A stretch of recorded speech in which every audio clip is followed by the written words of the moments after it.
providing a dedicated and reliable service aimed at keeping you informed and up to date. This is Pilipinas Prime.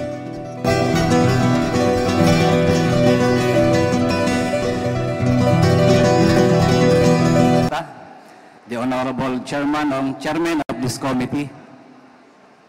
Bago po sana ako mag-introduce, mas gusto ko po sanang basahin muna ang letter ko po sa inyo para mas malinaw kung ano po ang intention ko dito at kung tama po ang hinihiling ko sa inyo. Yan At bang, least the last part, Your Honor. ang iyong babasahin ang buong kabuuan ng iyong affidavit? Your Honor, I may request that my case be investigated of this Quadcom committee. To Honorable Ace Barbers, Congressman Bimbinado Abante, Honorable Congressman Paduano, and Congressman Dan Fernandez.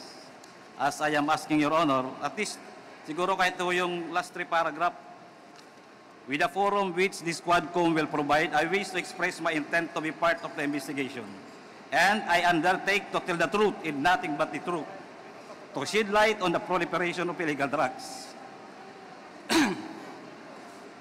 Should you consider me as one of your resource person, may I respectfully request that I be given immunity from prosecution and placed within the jurisdiction of the House of Representatives or the Witness Protection Program, considering that my testimonies will cause serious and imminent danger to my life and are self-incriminatory.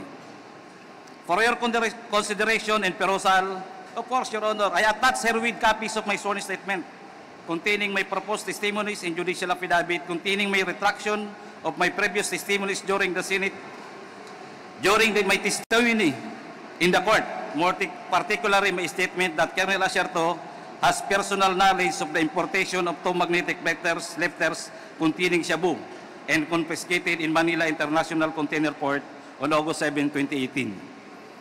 Your Honor, again, magandang hapon po. Sa hearing po namin sa Korte, RTC Branch 35 sa Manila, binago ko na po yung statement ko doon. Nang ngayon ko din po may lalabas kung bakit ko tinuro si Colonel Asierto para mag-disguise ako. Pero mas mabuti po na ikwento ko ng sunod-sunod para po malaman ng ating mga kalanggalang na kongresista at mga namumuno po sa bawat committee. Dahil ako po ay ngayon pong August 7 is my 6 years nung mahuli po yung magnetic lifter sa custom. September, I think, kung di po ako nagkakamali, was my 6 years when I was cited in contempt in the Senate. Kaya pag binilang ko po, halos 6 years na po akong pinahihirapan sa kulungan. Hindi ko po mailabas ng todo ang aking hinaing. Dahil sa Senado pa lang, pagkahuli namin ng magnetic lifter sa customs, pagdating ko sa Senado, tinutukan na ako ni Poncio Pilato. Yan po ang totoo. Nahuli po namin ang magnetic lifter with shabu sa Manila Container Port together with PDEA. Then, kasama ko po si Colonel Pajardo, Director of the NCR PDEA. Kasama pa rin po namin si Colonel Asierto. Kami po ang nagbuo nito para mabuo ang malahat at maayos at mahuli ang illegal na droga dahil yun po sa utos din sa akin ng Director ng CIS where I belong. Ako nga po pala si Jimmy Guban, Intelligence Officer ng Bureau of Customs before.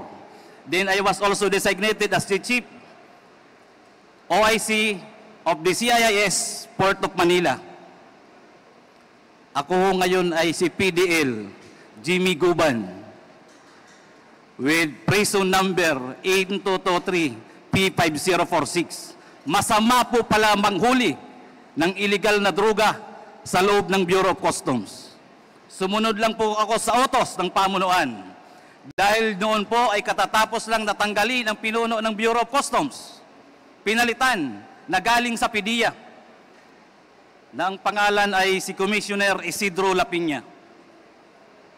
During that time, Your Honor, operatiba na po ako. Organic po akong operatiba ng Customs Intelligence and Investigation Service. That is 17 years.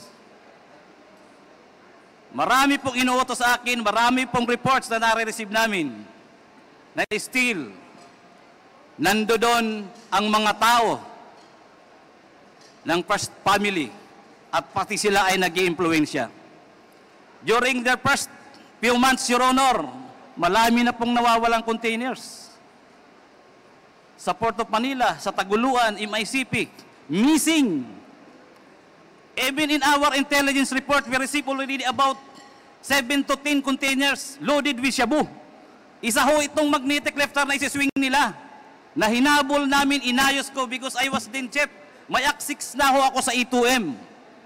Nakuha po namin, positibo, nag-joint press release ang BOC Commissioner at DG ng PIDEA sa loob ng Bureau of Customs. It was a good accomplishment. Your Honors, pagdating ho sa Blue Ribbon Committee, nagbago. The night before the Senate Blue Ribbon Committee, may tumawag sa akin, hindi ko kilala, nag-ring ang cellphone. Another ring, may kasunod na text, nagpakilalang si Dis Mangawang. Dis Mangawang is our collector, deputy collector during that time sa Port of Manila. Nagpakilala siya kaya sinagot ko, pero hindi ho kami yan magkaibigan as an employee of the Bureau. Sinabi niya na tumatawag sa iyo si Paring Bini. Kausapin mo. Si Paring Bini. I am referring to Mr. Bini Antiporda. Kausapin mo kung ano pa magagawa sa kargamento. Sinagot ko kagad siya. Madam, sorry. Trabaho, huli na yan. Accomplishment yan. Your Honors, pagdating po sa Senado, sa Blue Ribbon Committee, nag-hearing, after the hearing, sinight kagad ako, I was cited in contempt. Dinala ko kagad ako doon sa kwarto. Gusto ko hong magpahinga. Tiningnan ko kung anong pwede kong magawa. Dahil mali pala ang magtrabaho ng tama. May sumunod po sa akin na kumatok. Sabi ko, siguro ko may tutulong sa akin. Nagpakilalang, tiga Blue Ribbon to. Buksan mo pinto, babae. Sana po makuha natin ang CCTV. Nakita ko po, staff ng Blue Ribbon. May sumunod po sa kanyang pumasok, diretso sa kwarto ko. Tuloy-tuloy po akong tinuturo, dinuduro. Jimmy, pag binanggit mo ang pangalan na to, pag binanggit mo to, mamamatay ka. Lalo na kung makarating ka sa Pasay City Jail. Di tatagal ang buhay mo. The worst, Your Honor, sinabay niya pa pati anak ko. Alam namin kung nasaan yung anak mo sa Makati. Madali kidnapin yan. Your Honors, alam niyo po ba kung sino yung mga tao na ayaw niyang ipabanggit? Na halos doon pa lang gusto na ako sipain, bugbugin. Si Pulong, si Mans, si Michael Yang, at ang sabi niya pa, mga kaibigan niya ni Bini, Antiporda, magkakasama yan, hindi mo ba iisang pamilya yan? Palagi yan sa Malacanang. Official pa yan ng National Press Club. Si Michael Yang, doon ko lang din nga po nalaman. Your Honors, halos hindi ko humatansya na ang intelligence report namin ay doon palang validated na may mga trabaho si Michael Yang at ang kanyang kaibigan ng illegal na droga.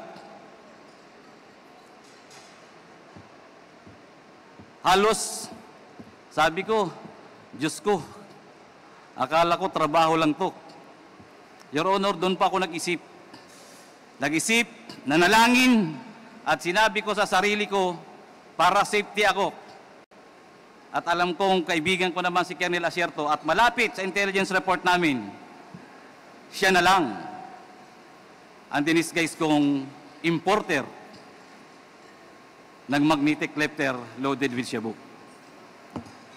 Your Honor, before the time nung ma-apprehend namin yung container, may kasama akong si Hernan Abarrio. By the way, Your Honor, ang may-ari niya na Bicaba Trading, ang consignee na yan, Ang may-ari ay tiga Calapan, Oriental, Mindoro.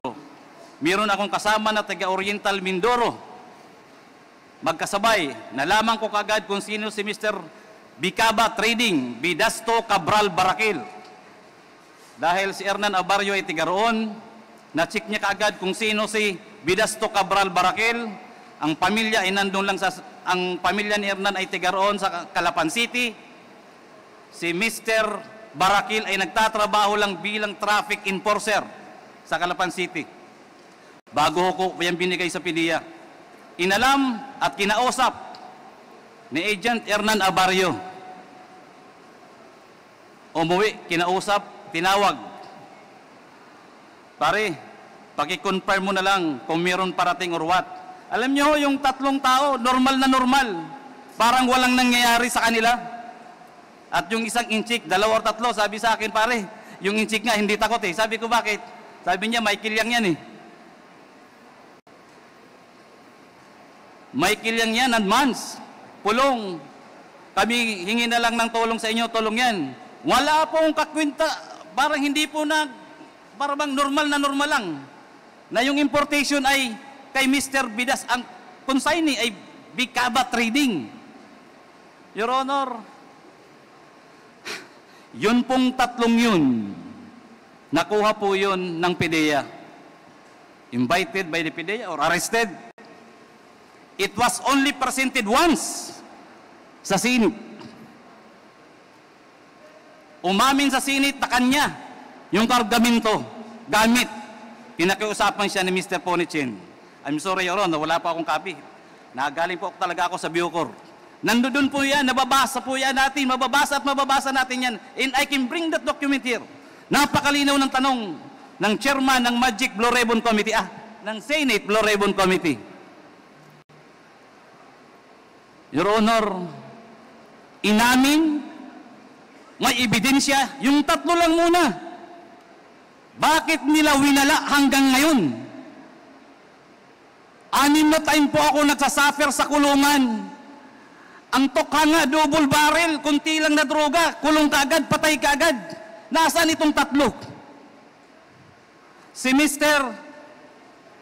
Bidasto Cabral Barakil, Lagrimas Katipan, Emily Lukigan, ang alam ko yung inchik, pinakawalan din nila. Ano ang meron? At bakit po ako ang dinidikdik hanggang sa Bucor? Nakarating ako na nanghuli lang po ako ng illegal na droga. Wala akong nawala kahit katiting. Inorderan po ng judge na sunugin, sinunog. Nandoon po ang testimonya ng mga PDEA. Kasama kong PDEA sa aking opisina sa Bureau of Customs. Kami po ang nanghuli. Ano po ang partikular na batas ang iba-violate ko? Conspiracy to import? Or yun ang grand conspiracy na linisin ang pangalan ng First Family at si Michael Yang para pagsalitain pa ako at papirmahin na ang kasama doon sa importation na isang politiko na kalaban nila na hindi ako pumayag. Dahil sabi ko walang alam yan. Hanggang ngayon po, malinaw. Basahin ko man po ang testimonya ko hanggang ngayon. Magaling pa siguro po ang kunti kong memory card. Hindi ko po makakalimutan kung papaano ko sinakripisyohan yan. Ako ho, ikinulong. Buti na lang may Diyos. Pagdating po sa kulungan, may mga tumutulong sa akin. May mga lumalapit ho.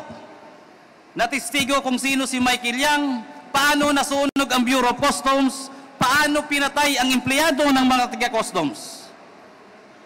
Bakit ang daming releases during the time ng mga containers na nawawala hanggang ngayon hindi iniimbestigahan? Napakasakit po mga kalagalang-galang na kongresista at sa iba pong mga resources speaker dito. Andito po ako, I am seeking for truth and justice. Nothing less, nothing more.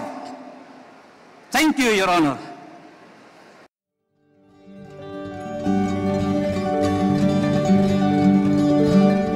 This is Pilipinas Prime.